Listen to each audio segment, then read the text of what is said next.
मैं उस डरावनी रात को कभी नहीं भूल सकता जिस रात मैंने अपना सबसे अच्छा दोस्त सूरज पटेल को खो दिया था। सूरज और मैं बचपन से ही एक दूसरे के साथ थे। सूरज मेरा दोस्त कम और भाई ज़्यादा था। 10वीं क्लास के बाद हम दोनों ने लातूर के एक प्रतिष्ठित कॉलेज में प्रवेश लिया। हमारे लिए लातूर शहर अनजान था, पर कुछ ही दिनों में हम उस शहर का चप्पा चप्पा जान गए थे, क्योंकि सूरज और मैं पूरे दिन गांव में बाइक से घूमा करते थे। हम दोनों रोज रोज उसी शहर में घूमकर बोर हो चुके थे, इसलिए एक रात हमने लॉन्ग ड्राइव पर जाने का फैसला किया। हमने कामी गांव के जंगल में जाने का प्लान बनाया। हम कामी गांव के जंगल में कभी नहीं गए थे, पर हमने सिर्फ इतना सुना था कि कामी गांव का जंगल सिर्फ नाम का जंगल है, क्योंकि वहाँ हरे भरे पेड़ों के सिवाय कुछ नहीं था, क्योंकि उस जंगल में जो भी जंगली जानवर थे वो शिकार के कारण मर गए थे। इसलिए रात में लॉन्ग ड्राइव पर जाने के लिए वो जंगल बिल्कुल सुरक्षित था। और उसी रात पूर्णमासी की रात भी थी। मौसम भी अच्छा था, इसलिए मैं सूरज के साथ कामी गांव के जंगल में जाने के लिए राजी हो गया। रात के 11 बजे हम कामी गांव के जंगल में दाखिल हो गए। हमने जैसा सुना था वैसे ही जंगल का रास्ता मक्खन की तरह मुलायम था। हमारी बाइक हवा से बातें करने लगी थी। बाइक बाकी बहुत मज़ा आ रहा था, पर मुझे इस बात से हैरानी हो रही थी कि हम जंगल के इतने अंदर दाखिल हो चुके थे, पर तब भी हमें रास्ते में एक भी गाड़ी दिखाई नहीं दे रही थी। जंगल का पूरा रास्ता सुनसान पड़ा हुआ था।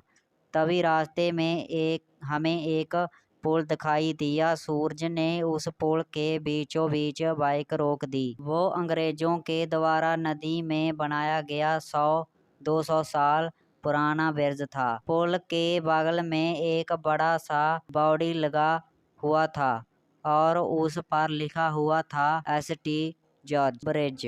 हम दोनों पुल पर गए और खड़े हो गए। पुल के नीचे से नदी बह रही थी और कोमल हवाएं चल रही थी। नदी के बहती हुई पानी में चांद दिखाई दे रहा था। इतने में दूर जंगल से भेड़िए की रोने की आवाज आई और पुल के ऊपर से बहने वाली हवाएं अचानक रुक गई। नदी का पानी थम से गया और चांद एक काले बादल के पीछे गायब हो गया। तभी हमारे सिर के ऊपर से एक टटीरी दबकर आवाज में चीखती हुई मंडराने लगी। मालूम वो हमसे कह रही थी कि यहाँ से जल्दी से भाग जाओ। मैं सूरज, यहाँ कुछ अच्छा नहीं लग रहा है। टटीरी का चीखना मतलब हमारे चारों तरफ खतरा मंडरा रहा है। हमें जल्दी यहाँ से निकल जाना चाहिए। सूरज, अरे भाई, कुछ अशुभ नहीं होता, बस ये अंधविश्वास है। यहाँ खड़े रहो और चुपचाप नज़ारा देखो। तभी मैंने सूरज से कुछ दूर पुल के पास एक औरत को खड़े देखा। दूर से तो वो देखने में सुंदर लग रही थी, पर वह पुल के नीचे नदी में जाग रही थी। मैं उसकी तरफ देख ही रहा था कि इतने में वो औरत पुल के ऊपर चढ़ गई। मैं, सूरज, अपने पीछे देख, वो औरत क्या कर रही है।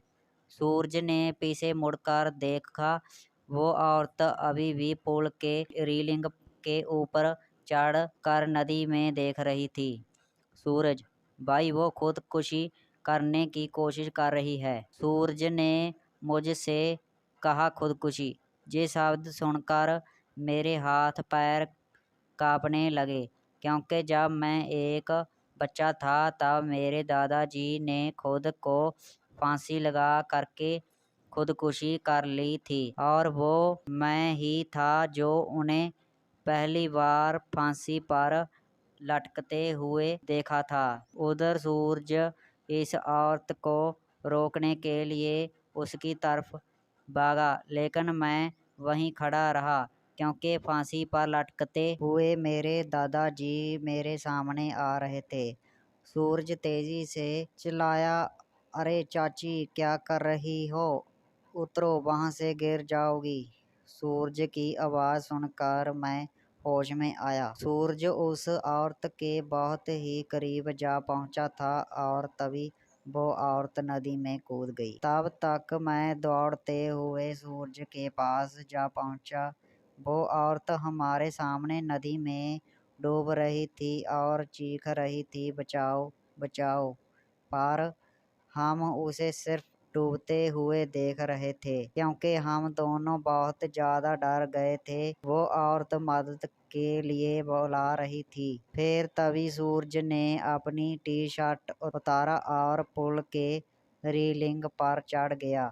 मैंने उसका हाथ पकड़कर उसे रोकने की बहुत कोशिश की, लेकिन वो नहीं माना। उसने मेरे हाथ से अपना हाथ छुड़ाकर उस लड़की को बचाने के लिए नदी में कूद गया। सूरज नदी में कूदते ही उसने अपने आसपास देखा तो उसे वो औरत कहीं भी दिखाई नहीं दी। उसने सोचा कि वो डूब चुकी होगी।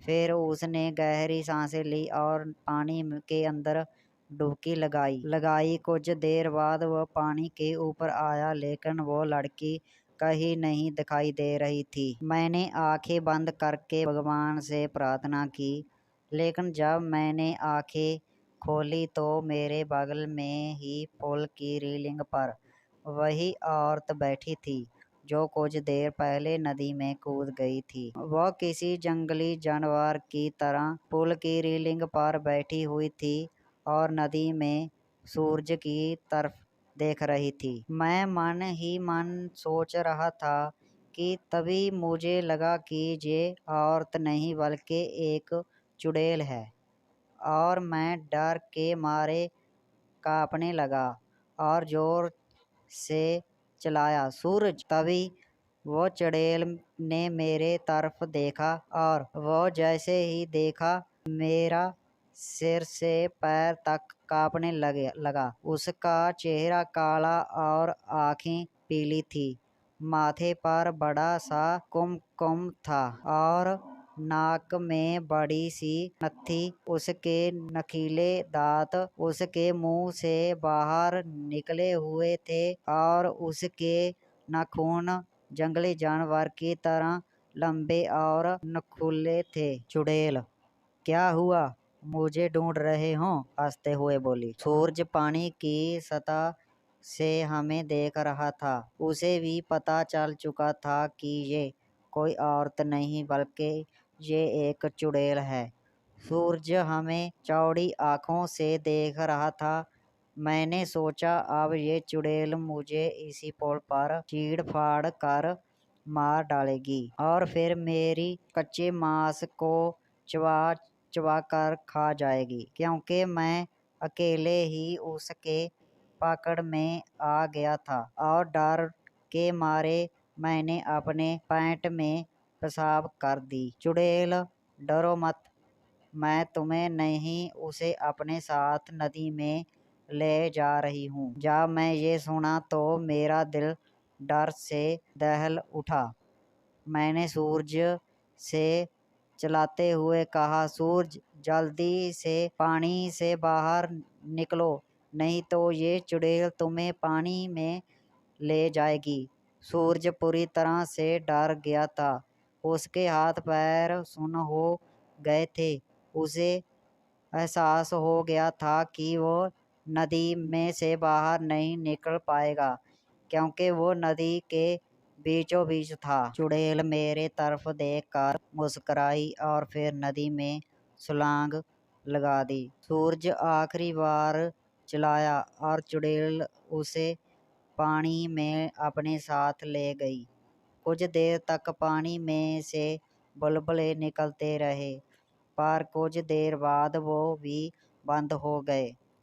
मैं आंखें फाड़ फाड़ कर नदी में देख रहा था और सूरज को पुकारता रहा, और इतने में नदी के पानी में खून दिखाई दिया।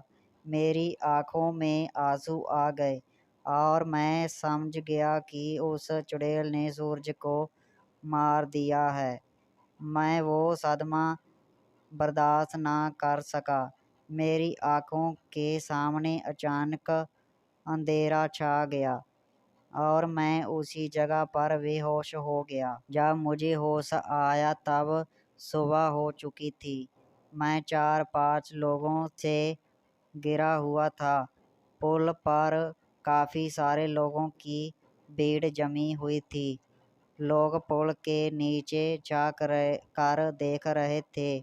मैं उठा और दौड़कर पुल के पास गया और देखा पानी में नदी के किनारे सूरज की लाश तैर रही थी। उस चुड़ैल ने बड़े ही बेदर्दी से सूरज के सीने से दिल निकाल लिया था। मेरा सबसे अच्छा दोस्त मुझे छोड़कर चला गया था। उस दिन मुझे कामी गांव के लोगों से पता चला कि उस नदी में 100 साल पहले से किसी चुड़ैल का वास था। असल में हुआ ये था कि अंग्रेजों के ज़माने में एक अंग्रेज अफसर ने सुंदरा नाम के एक औरत का बलात्कार किया था। ये बात आसपास के हर गांव में फैल गई थी। इसी कारण सुंदरा से गांव की कोई भी औरत बात नहीं करती थी, क्योंकि सब लोग कहते थे कि उसकी वशता नष्ट हो चुकी है। गांव के लोग उसे हर दिन ताने मारते थे। कुछ दिन बाद सुंदरा के पति ने भी उसे छोड़ दिया। तब सुंदरा अपने घर चली आई। कामी गांव ही उसका मायके था, लेकिन वहाँ भी उसे बहुत सारी बेइज्जती झेलनी पड़ी।